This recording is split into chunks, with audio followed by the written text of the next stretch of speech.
The playoffs inching nearer and nearer for fantasy managers. In fact, 3 weeks away in standard fantasy leagues. And we've got a jam-packed week of football, including 3 games on Thanksgiving Day, including the Lions hosting the Bears over on CBS.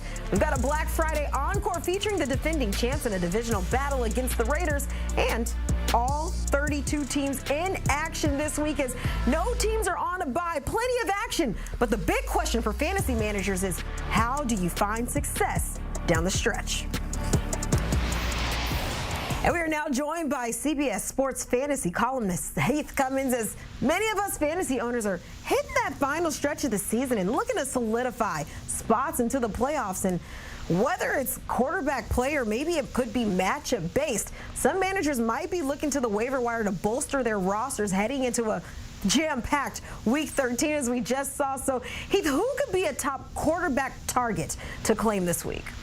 So you are really hoping, with no teams on a bye, that you don't need to make too many waiver wire ads for starters this week. But if you do, Derek Carr is somebody that I do like this week at home in the Dome, facing a Rams team that just dealt with the physical punishment of playing the Philadelphia Eagles. The Saints coming off of a bye. I actually think the Saints might win this game. Carr has thrown multiple touchdowns in 3 of his last 4 games. The Rams have given up at least 21 fantasy points to 3 of the last 5 quarterbacks they've faced. And if you're looking ahead to Week 14, when there are 6 teams on a bye, Carr faces the New York Giants. I like him in that game as well. Well, I mean, fortunately, like you said, maybe people not quite looking for a quarterback, considering that there are no byes this week, but maybe perhaps one of the most important positions on the field, several running backs with some questionable tags heading into Week 13. We saw what happened to J.K. Dobbins on Monday night, Brian Robinson Jr., Austin Eckler, David Montgomery, among some of those people who were not quite sure of what might stand ahead for them. But it might be tough to replace their production. But who is someone that might offer some value this week that you can plug in? It has been a long time since we had even a decent ad at running back on the waiver wire. That's because most of the running backs haven't gotten hurt this year, and that's a fantastic thing. But you said it. The Commanders actually lost their top 2 running backs, Brian Robinson Jr. to an ankle injury, Austin Eckler to a concussion. We're not projecting either one of them to play in Week 13 at this time. That means it's going to be Jeremy McNichols leading the backfield. He's averaged 4.9 yards per carry. That's very good. He scored 4 touchdowns on 44 rush attempts. That's very good. He has a tackle avoid rate, and it's a very small sample size, but a tackle avoid rate that is actually better than Robinson or Eckler so far this year.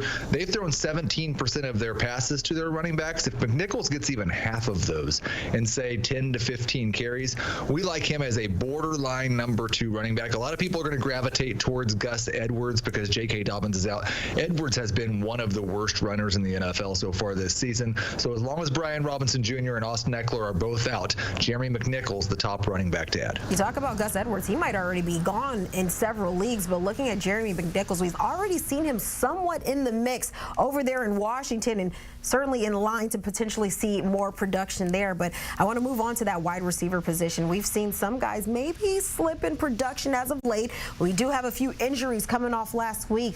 Looking to make a playoff push, is there someone that you're eyeing that's worth taking a flyer on this weekend? So Keenan Allen's always been an elite at earning targets, and that hasn't changed this season. He's actually led the Bears in target share both since their bye and since the change at offensive coordinator. The problem is it'd been a bunch of empty target share because he hadn't scored any fantasy points. That changed last week. Keenan Allen showed he's still capable of giving us a 20-point performance. And for a guy who's basically averaging 9 targets per game over his last 5, even with all these teams on a bye, it doesn't take much for us to have hope. I'm actually viewing DJ Moore, Rome Odunze, and Keenan Allen all about 4 or 5 spots apart in my projections and rankings. Allen is a good number 3 wide receiver this week if you need him. Something to look at, especially as they play the first game coming off the board on Thursday for that Thanksgiving action. But Heath, I want to wrap up this conversation looking at defenses that could be available, because there's several unfavorable matchups, and I'm looking at myself right now on my lineup, but trying to maximize value this week. What unit could be available in most leagues that could have a big day at some point this week? Coming into the year, we thought the Dallas Cowboys would have one of the best defenses in the NFL. Coming into last week, we'd pretty much left the Dallas Cowboys' entire team for dead. Well, they showed us they're not dead yet. They really stood up against a very good Washington Commanders team. Played very well for most of the game until they forgot to cover or tackle Terry McLaurin and turned that game into an absolute wild show at the end. But things look much better for them this week. On Thanksgiving, I'm not sure anybody actually wants to watch Cooper Rush and Tommy DeVito, but you know who will? Are the people that start the Dallas Cowboys defense against Tommy DeVito. Absolutely fantastic. It's so rare to find a defense with this much talent. Just 25% rostered in CBS leagues. You will have a lot of fun eating that Thanksgiving dinner watching the Cowboys defense rack up fantasy points. Absolutely. And hey, speaking of some of those Thanksgiving games, now I got to ask you, Heath, any hesitation with those short weeks? Because we know there's several teams that are playing 3 games in a matter of 10 days. Any hesitation there? You feel pretty good heading into I'll tell you, everybody else seems to be so excited that Tua Tagovailoa and this explosive Dolphins offense showed back up last week, and it was great to see. Jalen Waddle exists again. He was outstanding, and we never really doubted. Tyreek Hill could have a big game, but man, am I just a little bit concerned. You look at the forecast for Green Bay, 26 degrees and falling throughout the game. Now, a lot of people may be watching from other parts of the country and think, 26 degrees isn't that cold. They'll start running around. They'll get warmed up. They'll be fine. I would say I live in South Florida.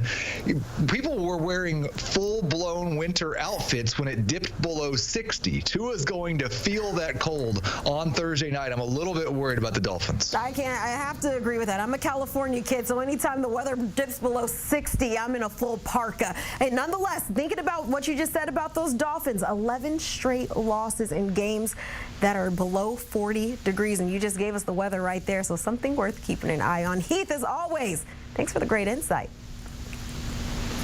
And if you want more from where that came from, join Heath alongside Jamie Eisenberg, Dave Richard, and Adam Azer for the Fantasy Football Today podcast, providing you all the tools you need to dominate your league. Download and subscribe wherever you get your podcasts.